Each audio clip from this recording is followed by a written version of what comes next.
एक relationship coach म्हणून अनेक कपलमध्ये एक कॉमन मिस्टेक बघते, ती म्हणजे दोघांनाही स्वतःचं म्हणणं मांडायचं असते, कोणालाही ऐकून घ्यायचं नसते. तो म्हणतो की मला ऐकून घे, ती म्हणते मला समजून घे, आणि हे कन्व्हर्सेशन हे आर्ग्युमेंट्समध्ये वाढायला लागते. हेल्दी रिलेशनशिप म्हणते की हा प्रॉब्लेम आपण दोघा मिळून सॉल्व्ह करू. आता नेक्स्ट टाइम जेव्हाही आर्ग्युमेंट्सची वेळ येईल तेव्हा एक गोष्ट करा, 2 मिनिट पॉज घ्या, ब्रीथ करा आणि पुढच्या व्यक्तीला सांगा की तू बोल, मी तुला ऐकते. आधी तू बोल, मी तुला ऐकते.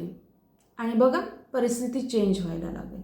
होऊ शकते हे एक सेंटेन्स तुमच्या हेल्दी रिलेशनशिपची सुरुवात असू शकते आणि इथूनच आर्ग्युमेंट्स हा कन्व्हर्सेशनमध्ये आणि हेल्दी कम्युनिकेशनमध्ये कन्व्हर्ट होईल. यावर तुम्हाला काय वाटते? नक्की मला कॉमेंट्स बॉक्समध्ये सांगा.